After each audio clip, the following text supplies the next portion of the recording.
here at Wreck Brewery. Happy Homebrew Wednesday to you. Just smoking up some dinner back there. Got some steaks and some chicken on there. But today I'm going to crack into this. This is from Wally. This is a double IPA.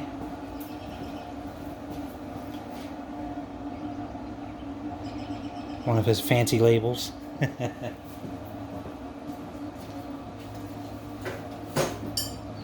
So 8% says it's got Azaka, Citra, Denali, Simcoe, Centennial, Galaxy. Let's see here. It's got some Pilsner malt and some flaked oats. All kinds of stuff going on in this one. How nice it is.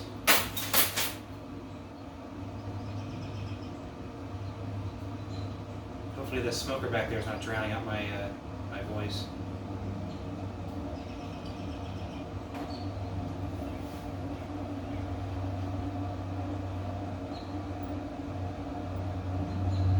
Smells great, man.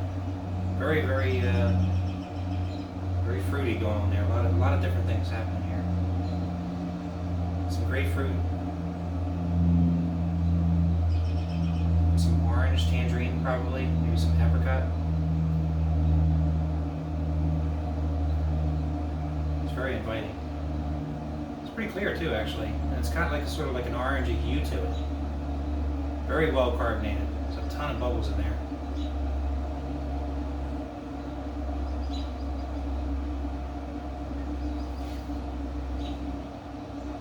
Try it out. Cheers.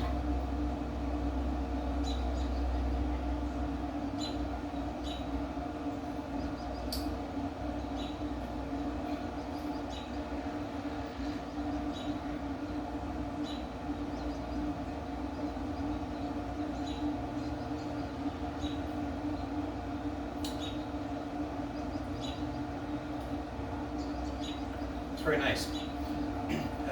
I think this one's been hanging around for a little while, so it's definitely has mellowed out with the hop presence. That's nice though. It's still got it's sort of a nice bite to it. It's not real bitter. There's some popping in there. I think they're probably about done.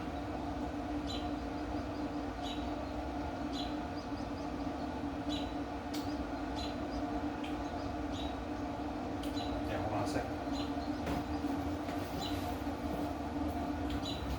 Yeah, they were done. So I went ahead and put them into the kitchen so I can wrap up this video and then go have dinner. The wife should be home soon too, so that'll work. Good timing. But yeah, very well carbonated.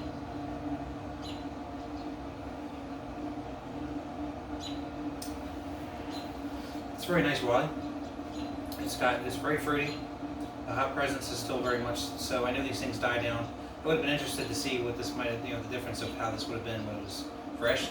But it's still very, very, very hop forward, which is what you want out of a double IPA. 8%. So I'm probably going to want to eat something pretty soon. So dinner is waiting for me.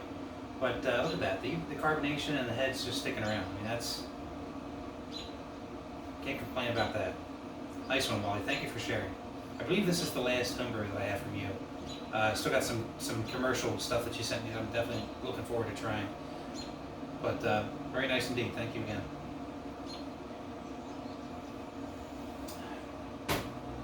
Now to get down to business. If you guys didn't already check it out, go ahead and check out my Brew Day video from the Yeast Experiment. Yeast Experiment 2020. Took some notes. So I kept this is the recipe that it was as it was from Gary. I had to make some slight modifications for my system just because of my efficiency, and my efficiency turned out even better than that.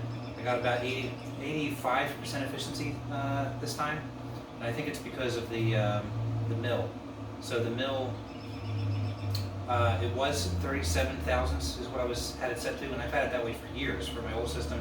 Never had a problem. But with this new system, with the new with the riptide pumps and the new false bottom in this, I was having a couple days where I was just getting like a, I thought it was a pump issue, but it turned out to be like a stuck mash type of a problem. and I've never had that problem really before. The only time I've ever had that was like when I made a pumpkin ale. So this time I decided to fool with the gap on that. So I moved it to 4500s or thousandths, and when I did that, I didn't even put any rice hulls in this time, and it was fine. So I think that's going to be the new standard. It's going to be 45 thousandths. So that worked out pretty good. The only other thing that I took a note here in my brewing notes is sigillated malt. Gary was calling for 5.6 ounces in his recipe, which might have been okay with the regular efficiency, but somebody turned around the cul-de-sac. But in my case, I was a little bit worried about that, so I put in 5 ounces, and that was even still too much. So I probably should have done 3. It took my pH down to 5.05, and I ended up having to put a gram of pickling lime in there to bring it up to 5.25, which is more in the range of what they were going for with this wort. Everybody's trying to hit 5.3, so I wanted to get close. So that worked out okay. I'm really starting to get better at learning the water chemistry stuff because I was able to adjust on the fly with one hit pretty quickly and fix that.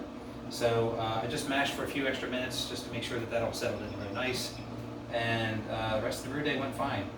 Because of my over efficiency with the mash, I ended up having to water things down. So I added an extra gallon of water through the system just to get to the target. The target was 1066, and after watering it down, I ended up at 1065. So that worked out really nicely. And I ended up with a little extra beer. I ended up with 5.5 gallons in my fermenter instead of the 5 that I was aiming for. So I call that a win. So I'm looking forward to this. This is the East Challenge. End of the month, we'll be shipping everything out, and I'm looking forward to seeing what the other 11 or 12 guys are going to be doing and comparing. It'd be really cool to see that. The yeast took off just straight away. I put the proper starter together the night before, and within 2 to 3 hours after I pitched, it was already off and running. So I have it going in the fermenter now at 75 degrees, and after a few days, it should be good to go. Probably sometime next week, I'll go ahead and start doing the cold crashing, and then at the end of that, for the last day, a dry hop, as per the recipe. So I'm looking forward to seeing how this one turns out as well as everyone else's.